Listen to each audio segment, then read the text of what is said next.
pleasure of having Arthur and Hannah, which are two people very active in the valley with their vineyard management activities for Fuente and Tres Valles. And I let them introduce themselves a little more, but I'm very appreciative of their time today, and thank you for coming and sharing your experience with us. My name is Hannah Lindner. I am with Fuente. I've been with Fuente since 2016, and I am the viticulture manager, so I help make the decisions that go into the inputs and outputs of the vineyards that we farm. Good morning, my name is Arthur Chavez. I'm actually third generation here in this valley. I have been in the vineyard industry for over 30 years, a lot here in Livermore and also other parts of California. I work with my brother, which a lot of you know him, Edmund, who is actually the owner of Tres Valles. I'm actually the co-owner. So I help him a lot on a lot of the big decision making and a lot of the scientific stuff. Thank you both. All right, so I have a few questions for you. The first one is, what are the unique environmental factors in Livermore that influence the development and severity of powdery mildew? And do you see some areas of the AVA of the valley that are more sensitive to the disease? Yes. So like Camiar was saying, the moderate temperatures that we have in spring, early summer definitely are very conducive to the development of powdery mildew. The humidity as well as part of the vigor of the canopies, definitely. So I would say we're pretty moderate to high risk of developing powdery mildew here. I have noticed that the west side of the valley, I think, is a little bit warmer than the east side. So it generally tends to be a little bit higher on the west side, and then the further you move east, kind of less so. Hillsides, we definitely see a little less pressure, I think, just from the airflow that we have. But that is what I kind of see from my experience. Thank you. On my part, I see a lot of areas where there's a lot of lack of airflow. And like Hannah mentioned, especially on the west side, we do have some issues. And for my time seeing all of the vineyards and powdery mildew pressures throughout the years, the southwest side is one of the most infested areas that we have problems. Especially when you go south of Wetmore towards Cresta Blanca, the Sparkling Wine Cellars, the golf course, and also along Cowbell Commons. That area has been pretty bad, and it's been mostly, like I said, lack of airflow in some areas because you got some wind breaks in there that you don't get no airflow. Also, there is some places where you do have morning moisture, some of the overcast areas. And one thing, when you wake up in the morning and you kind of see that fog, kind of Castro Valley, Hayward, kind of into the valley here, you're going to have powdery mildew. All right, thank you. And you were mentioning as well something related to, which relates to the previous question. There's areas where there's more abandoned vineyards, right? Would that make also an impact on the overall spread, or? Yeah. So one thing that I have experienced the last couple of years, not much here in the valley, but more in other places in the Central Valley where we farm, where you have abandoned vineyards, especially with the wine market being very tough. And so there's a lot of things going on, which we're starting to see here in the valley, where you're starting to see vineyards that are abandoned, vineyards that are not pruned, vineyards for sale. And with all that inoculum, there's going to be a lot of neighboring vineyards that are going to have powdery mildew issues severely, where I've had in the past had to get the county ag commissioner involved besides the owner to somehow apply like a lime sulfur, something to basically just nuke all the overwhelming powdery mildew that's going to be in those vineyards. And that's something that a lot of people are going to start seeing this year.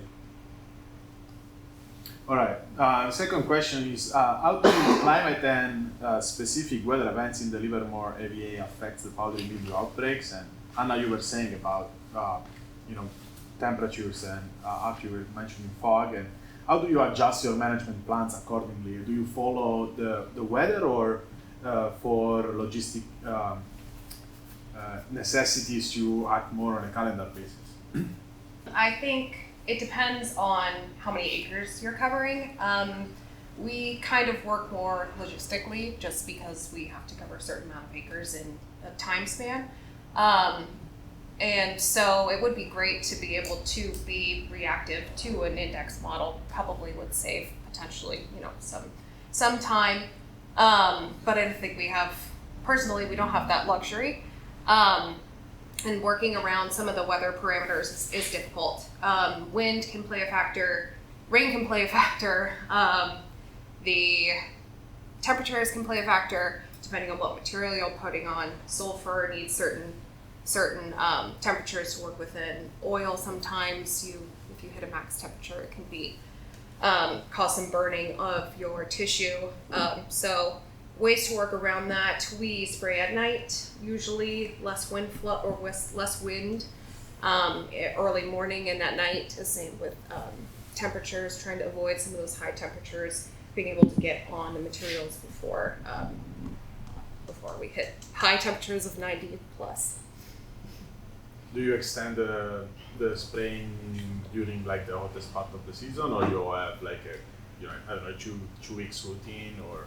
Yeah, we try and stay on like a 2-week interval. Depending on the block, if it's had issues in the past, we might make sure that one gets prioritized, move it up. Some things get moved out if they haven't historically had it in the past. So being flexible is really key, but trying to stick to a calendar is really how we cover all of our bases and make sure that we're getting everything in a timely manner. Thank you. Same thing, like winter, we do a lot of night spraying, and a lot of it is also for public safety, because there's a lot of people that do ride their horses or run, or bicyclists, and even mothers and fathers pushing their kids in a stroller on some of the pathways, and so we kind of try to minimize our exposure to the public. That's one thing, really important, and safety. The other thing also too is in spring and nighttime, you don't have high temperatures where the material evaporates real fast, and so it's able to stick in the canopy a lot longer than normal during nighttime.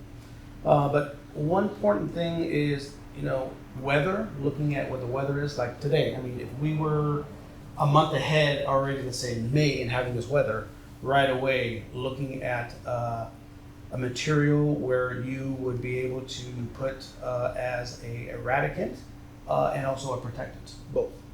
Because the fact that the powdery mildew, when the weather changes, is going to react and it's going to grow real fast. Like our presentation we had earlier from the first speaker, that you will have powdery mildew grow within 5-6 days, right away turn around. And so looking at putting something systemic really does help protect you from those events.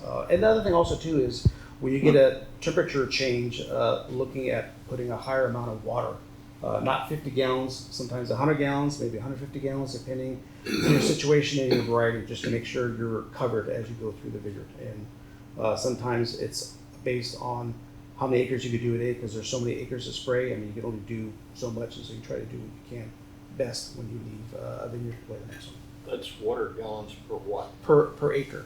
Right. Yeah. The total volume. Higher volume of water. So even though we all like the rain, this is not really good to have rain. If it was during the growing season where you had a canopy, this is not really good. Because right away you'll start seeing the temperatures change, the warm up, and between 70 to 85 degrees, about 5-6 hours, you'll start seeing powdery mildew.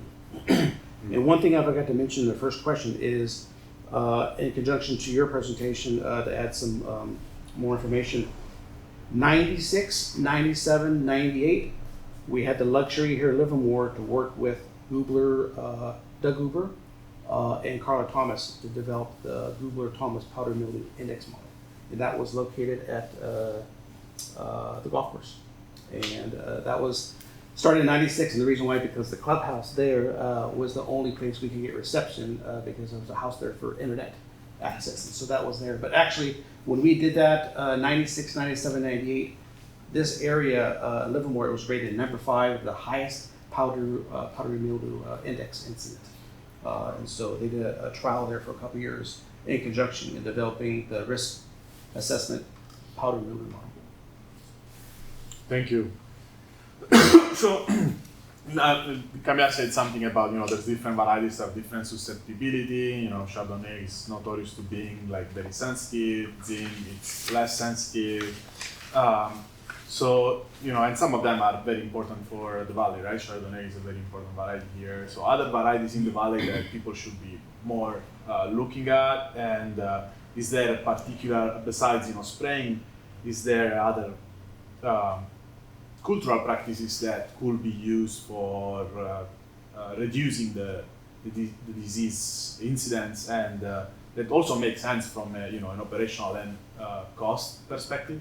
So yes, Chardonnay is one of the varieties, but I've seen it in Chardonnay, I've seen it in Merlot, Cabernet Sauvignon, Cabernet Franc, Pinot Noir, and I've seen stuff in other parts of the areas, other varieties, for the reason that there's been a lot of inoculum from overwintering spores.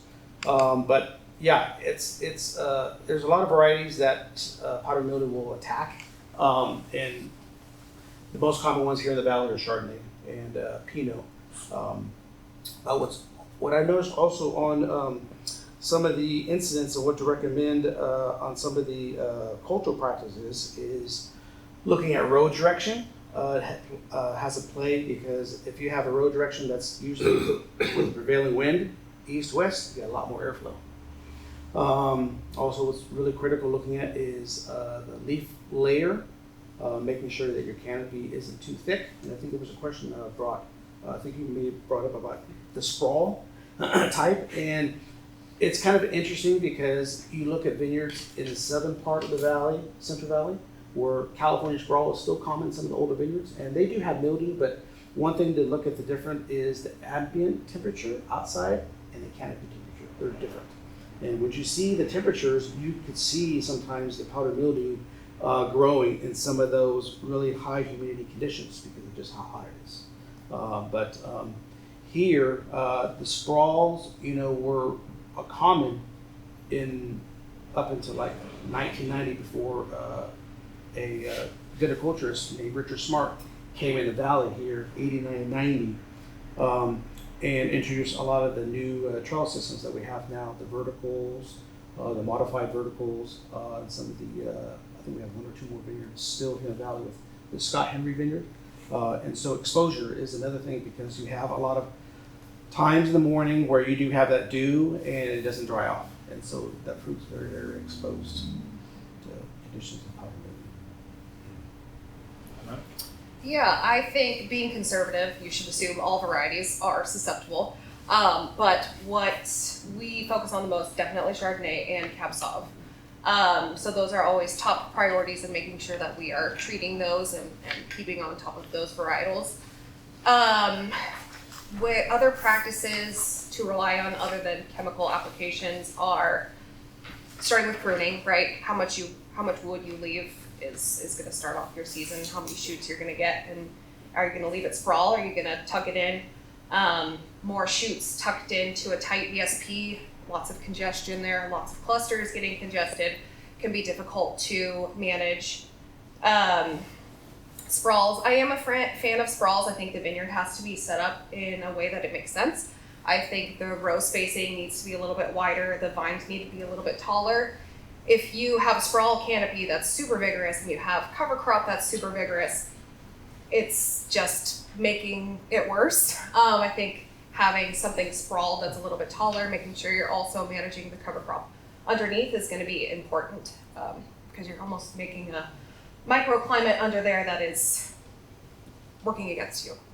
Yes, and many of the spores are also on the ground, right? So right. If your shoots are like very close to the soil, then it's easier for the powdery mildew to just splash out. Right. So, but overall, I'm also like the sprawl. I think it's a very nice system for California. We talked about pesticides or products very mildly so far. Do you want to go a little bit more in details on what are your strategies and what you think are effective products or effective, overall protocols that are being shown to be effective in the area? Yeah, we are a fan of the mineral oils. So glacial spray, stylet oil. Early in the season, we use those kind of our first couple 2 passes. They're very affordable materials and tend to work well on young growth.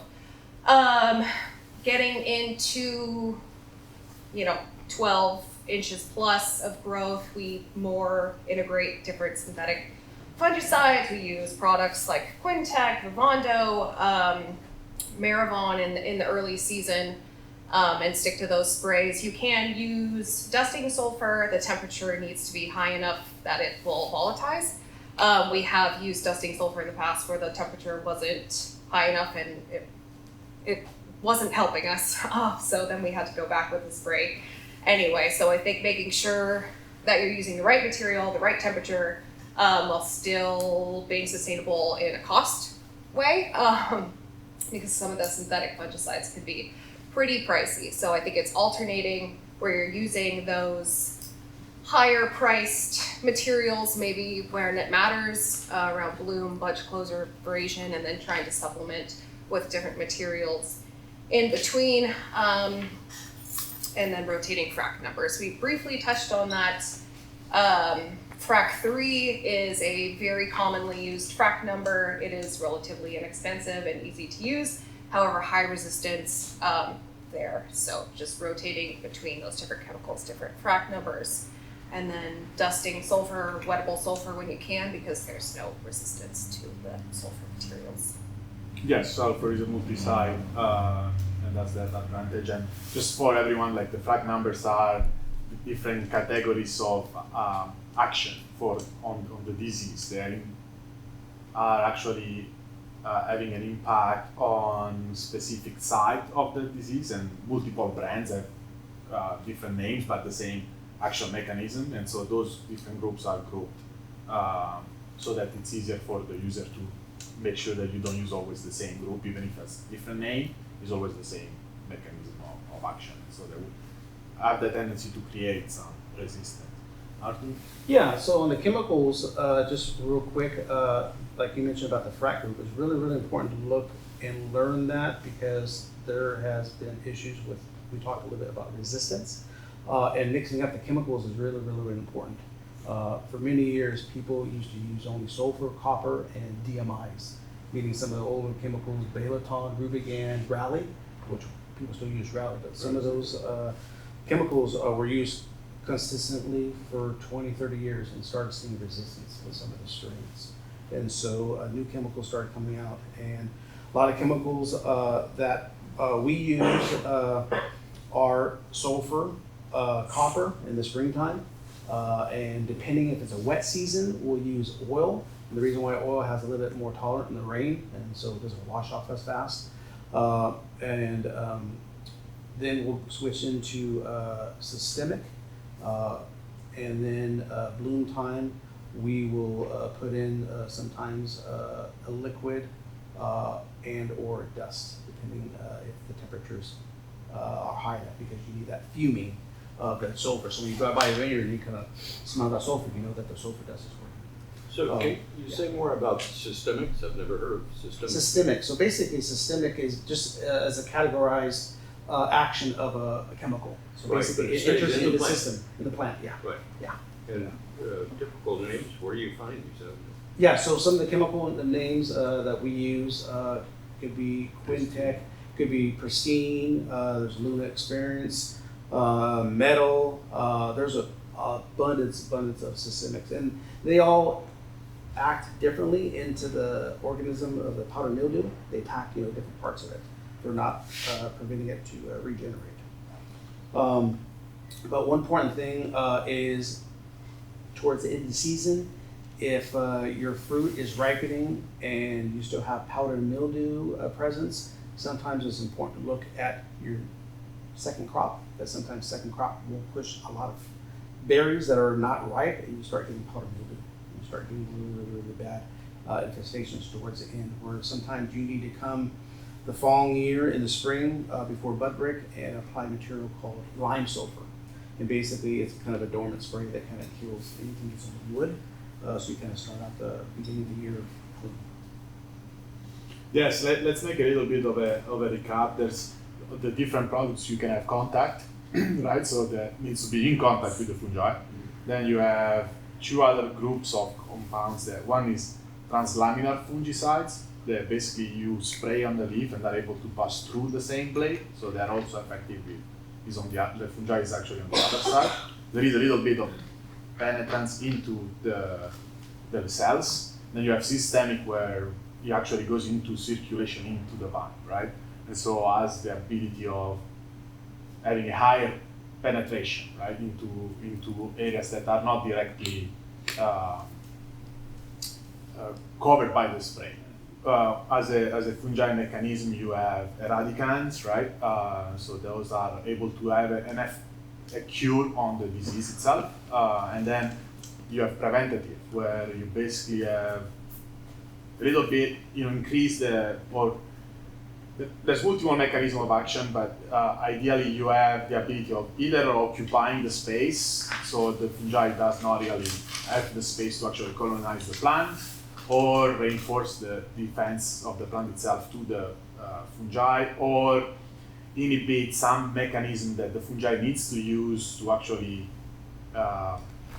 attack the plant, like doing that, first penetration to inject a little bit of itself under the first membrane and grow from there, right? If I may say something, Yes. that's a question you, but if anybody is farming organic vineyards, I don't think there's no systemic chemicals around it. It's all In organic, there's no system. No, it's basically all just basically. You have eradicants, right? You have oils, you have hydrogen peroxide, and then you have preventative, sulfur-based, right? Can you, that brings an interesting question, is it organic? Can you spray like this? Yeah. And still be called organic? I don't know the rules of organic. Yeah, so I farm a lot of vineyards, just a little bit here in Livermore, but more in the valley, organic vineyards. And basically, it's a 3-year program where you fill out an application and pay a fee and have an auditor come to your property. And for 3 years, you can't use anything that is not on the OMRI list, which is kind of, I think it's the Organic Material Registration Index list or something. And so basically, you're allowed to use sulfur, you can use copper, you can use mineral oils, you can use some other products that are, I'm trying to think of. All the products that you can use in organic, they cannot be synthesized. Yeah. So any product that comes from a natural process, sulfur, copper, hydrogen peroxide, those are, could be listed as. So it may be toxic, but if Mother Nature made it, it's fine. Yes, exactly. That's a good point. Without questioning the philosophy there, but that doesn't mean that if it's organic, it's not gonna kill you. Lime sulfur, for example, is one of is a registered product. You need to use it's category 2, so you need to you need to be deployed with particular careful because it's caustic for the user and can really burn and can pass through respiration, but it's an organic product. Yeah. So. Curious, do you use that or? Yeah. No, you say it, but. Lime sulfur? Yeah. Yeah, our first year using it, well, I think we've used it in the past, but since I've been here, we used it this last winter. Because there's company that have a little bit more of a challenge because of that, classified categorization. So that's why I was curious about if you were using it. It's a very effective product, but has some challenging in application. Yes, and so related to that, we talked a little bit about fungicide resistance. So, what are the strategies? You have mentioned some of that already, but maybe a little bit more details about how to implement and mitigate resistance, and what's the issue with not doing that in your powdery mildew management program and in these vineyards particularly.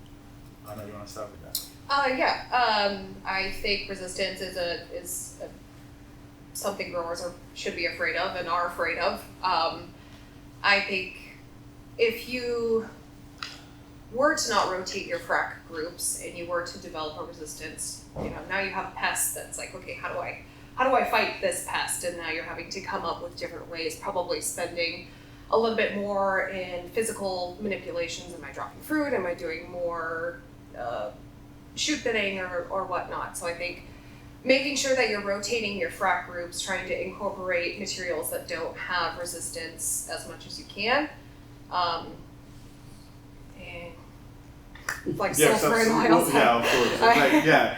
Like some products that don't have like resistance are, like sulfur oils. Contact products that have a multi-site action, they do not specifically target a group of proteins that are instead typical of the systemic families. Like systemics work on very specific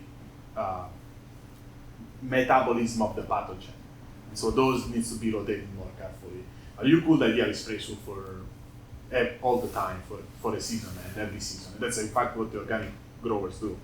But most of them, they could rotate oils at the beginning of the season, or they could even do like oil all over the season. But those are, they have a very hard time to create resistance because they kill the pathogen in many different ways. So there is not the pathogen could be actually selected for having like a resistance to all the mechanism of action. And that's a great thing. So we've been using sulfur for 200 years at this point.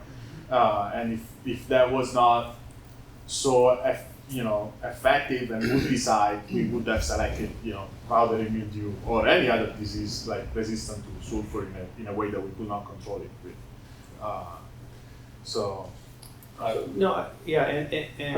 On the rotation, we do the same thing, similar rotation every year.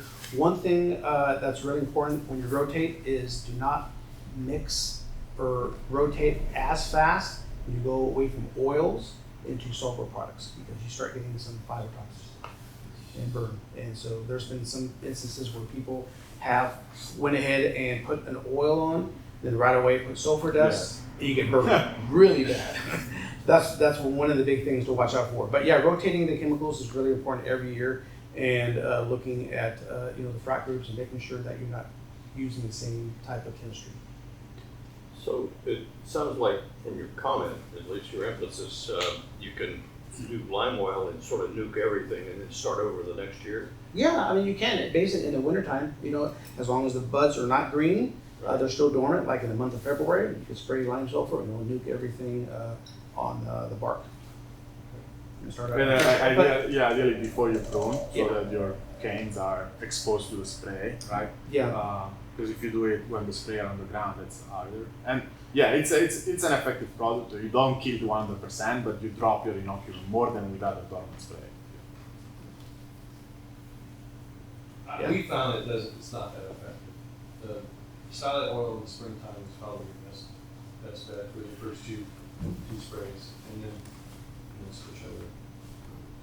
Yes, silent oil, that's also something that we were saying. So you're saying that you didn't find lime sulfur particularly effective. We used to use it in the 80s, but you moved from it. So what is your dormant spray? No dormant spray. No dormant spray at all. All right. Because an alternative to that would be to actually, a mix of.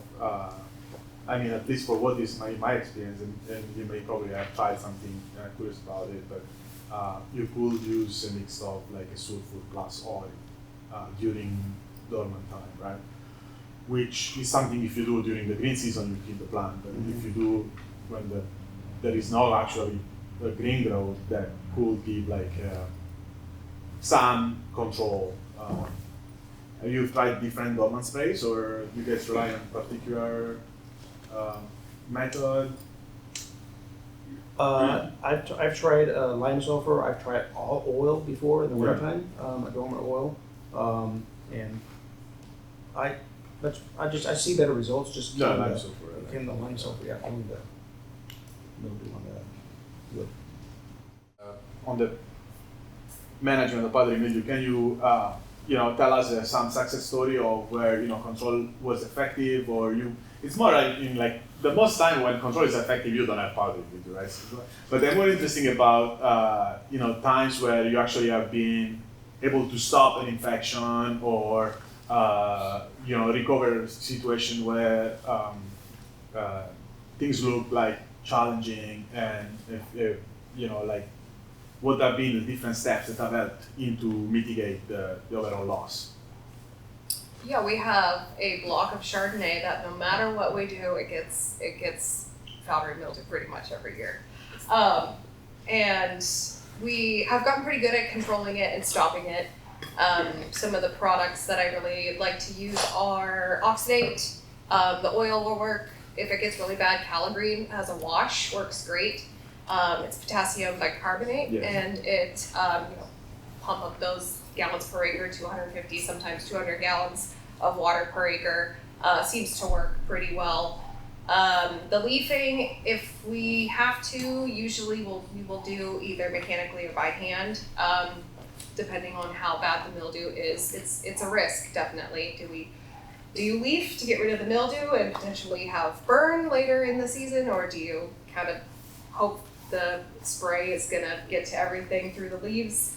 It's gonna be dependent on your vineyard, but in the past we've found that leafing and then a wash with some of those materials has really helped and stopped that spread of mildew. We have a Chardonnay block that we have a problem with as well, and one thing that when we do have a little bit of mildew that we've learned is take the nozzles off. And the reason why is because taking off the nozzles, you kind of get better pressure, better penetration, bigger droplets.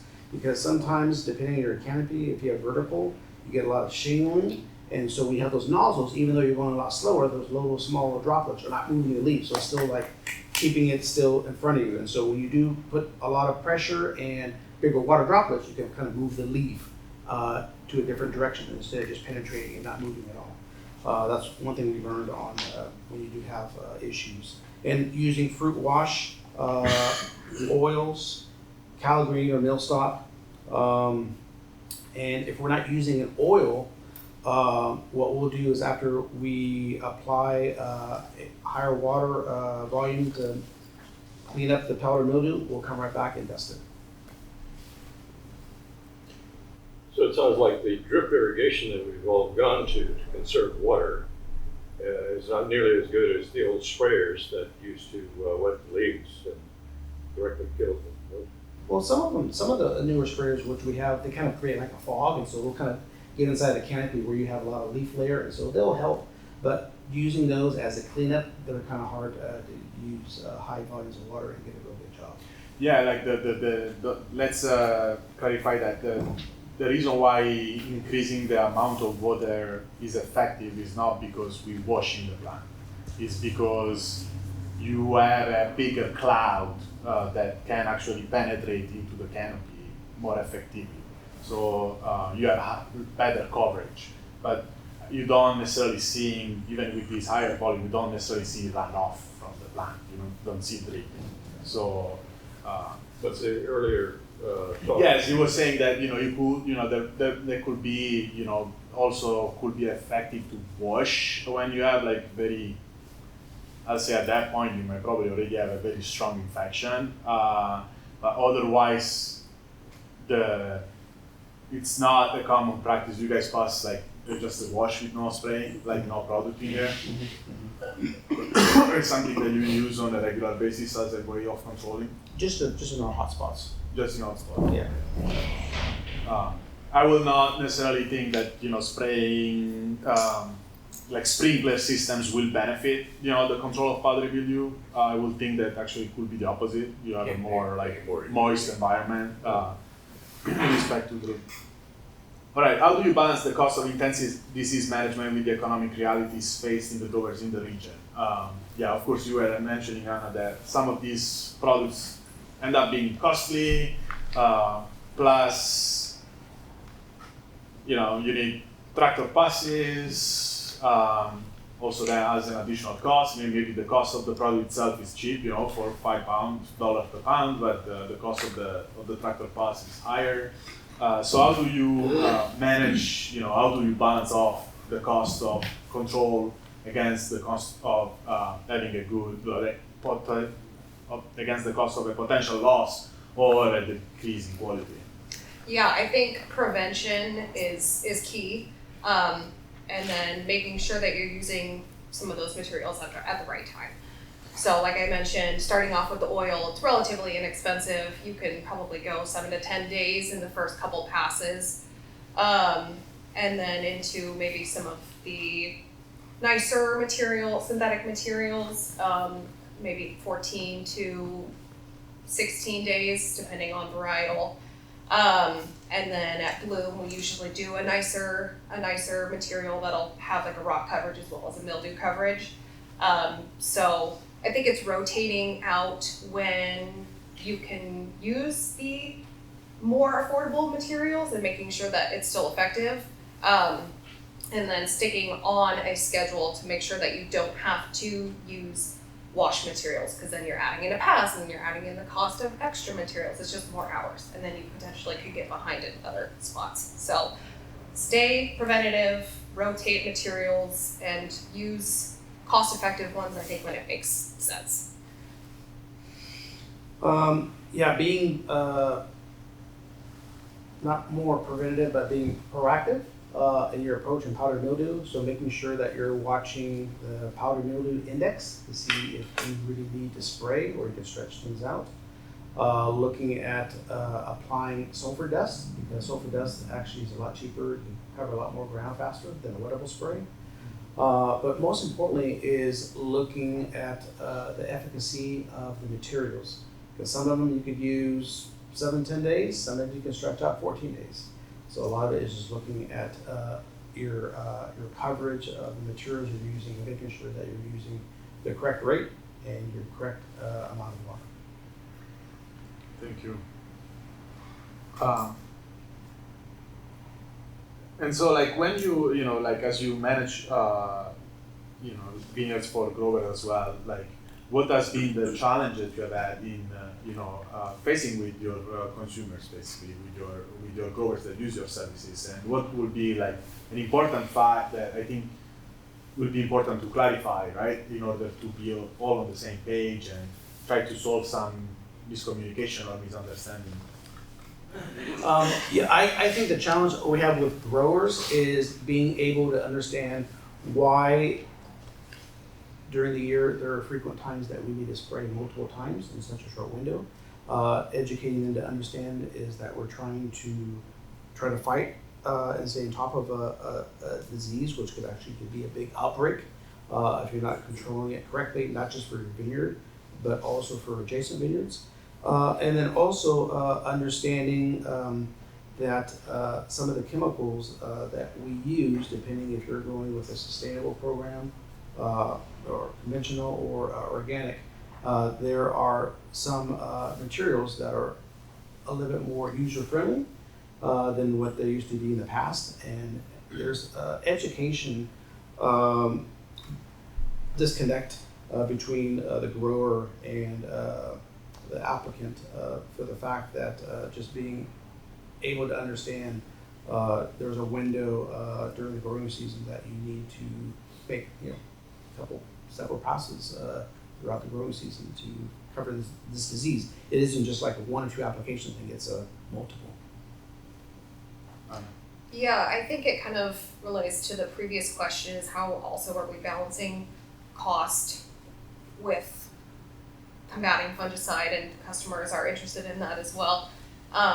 So I think that making sure that we are doing the same thing in other growers' blocks, and that if there's a way to reduce cost, fungicide is not the place to be doing it, and that it is a IPM. So the shoot thinning, the leafing, the sprays, they all are, you need all of them to combat mildew. And I think that making sure that everyone knows that you can't just rely on the chemicals to fight this pest. And yeah, it might be on the pricier side to do all of these activities, but losing a crop is even costlier, as well as if you have to do any cleanup. Thank you. And so, like, just to finish, so what would be like a good way, right, to improve this understanding, right? Arthur, you were talking about the gap in education between the applicants and the grower or the winemaker.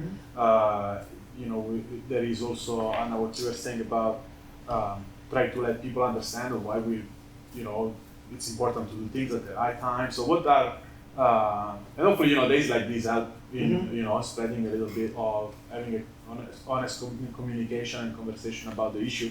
But any other kind of, partnership or activity that you think will be useful and that, maybe the Livermore Valley Wine Quality Association could also implement, right? In the sense that we could communicate the powdery mildew index to the growers, and say, this is a period of high risk, and so, expect increased action or stay on top or stay more on the lookout. You have other ideas?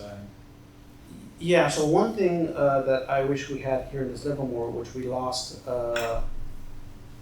18, 20 years ago, is we used to have a network of weather stations. And we had it all the way from Gilmedi, Silver Ranch on the east side, all the way to Ruby Hill. And we had probably about 10, 11 stations across the whole valley. And growers were welcome to use that and get information. But basically, talking about powdery mildew, we were able to get powdery mildew model index alarms set to some of us individuals on a daily basis of report. So we kind of track and see where powdery mildew is hot or not hot based on the numbering system. But we had that network, and with other things with the weather stations, with temperatures and ET and so forth, which could be another discussion. Yeah. But I mean, something that would be very, very beneficial. There are other places in California that have a network of weather stations that are either paid from the dues from the association, a portion to that.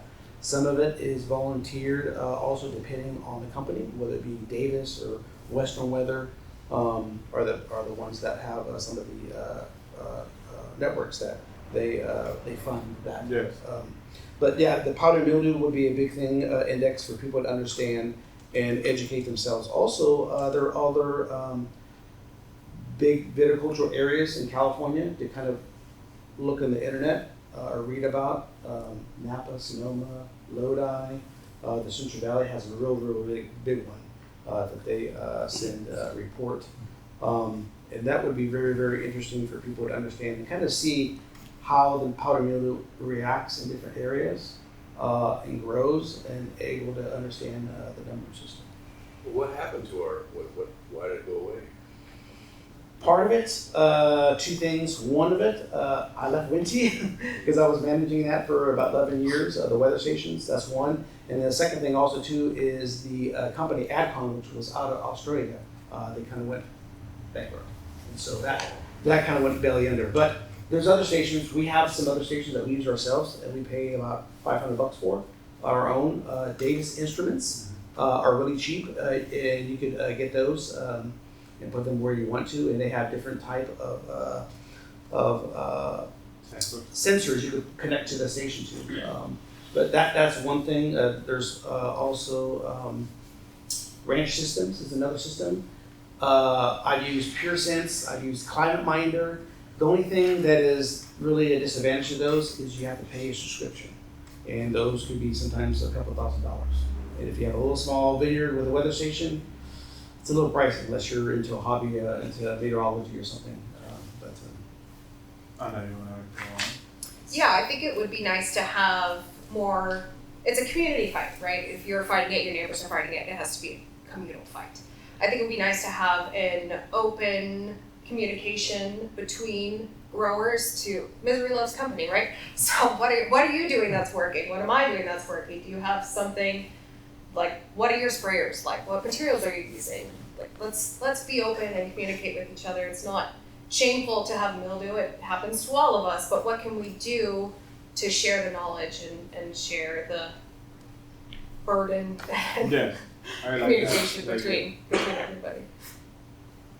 Yeah, so you're talking about, maybe a smaller group of people directly involved that could, maybe get together and discuss, strategies, or even just how things are going in your area. Are you seeing first infection coming up, or Right. Is the pressure high in your area? And then another things I'm learning is that I didn't expect, but you guys see a lot of variability across the valleys, basically.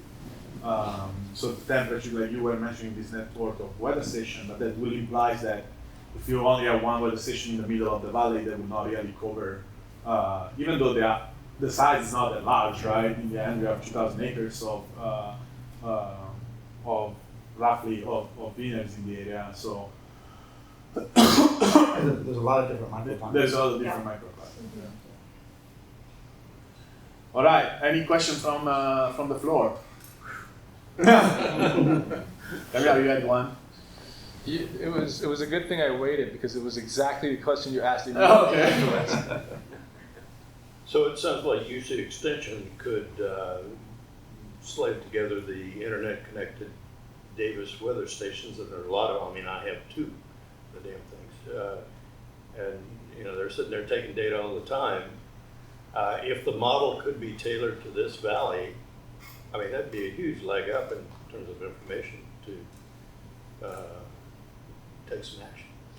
Definitely. I'm just really interested when Arthur mentioned working with Professor Gruber back in the day. And so, I think it is a good question. Again, I hadn't really checked the model before online, and I was kind of scratching my head. I was like, Livermore's not here. So I'll have to look into that. I don't even really know. A lot of these things, the way it happens, somebody sets them up and then they just kind of coast and don't get updated. So I'll have to look into seeing how that model is updated and maintained and updated. And yeah, I would absolutely think it'd be a great idea to try to get Livermore back on there, but also, as you say, I think if I could, if this coming together could kind of allow us to discuss who's got weather stations where and whether we could loop them in on a network, that would be, I think, absolutely a great boon for the whole valley. Because publicly, there's only two that we have access to. Yeah. One is the lab, and the other one is a Sims at the fairgrounds. Yeah. To start, but if we could then loop in more, it would be also interesting. I'd have to learn how, what that model, the models that you see is generally connect to Sinis stations. So frankly, because there's a Sinis station here, it should be, I don't know why that, and if Dr. Gubler was working on it at some point, I would have imagined that Livermore was on the map at some point, unless for some strange reason when it was implemented, it was never added. But certainly the potential is there just from the Sinis station. As far as looping in the other stuff, that might take a little more doing, but if folks are interested, I would certainly be happy to support that and see what we can do. Yeah, Googler, when we had that station at the Sparkling Wine Cellars, Cresta Blanca, that was tapped into an AdCom weather station. Okay. So that's probably why they. That's why that was there, yeah.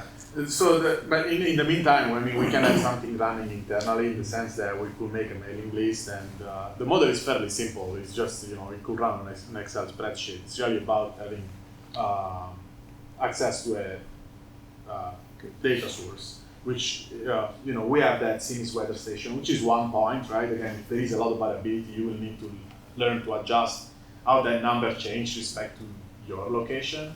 But at least we'll give an idea, and probably it would be a good learning experience for people to also understand how the risk increase, as you go toward the later part of the spring, and then decrease as you go more, with the warmer temperature later on. And we can definitely have something turning on, as well as I think that from some idea I've been having lately.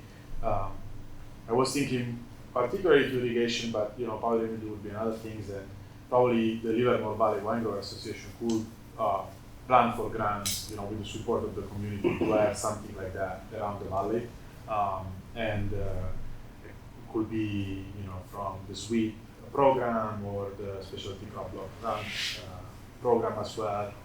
It could be a way for all the community to leverage,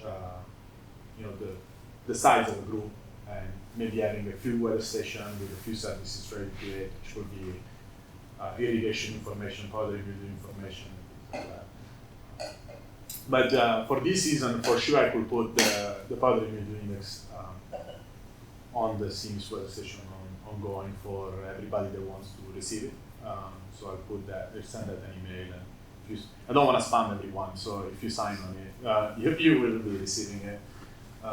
And then we move from there. But it's great to have. Do you have any other questions from the group?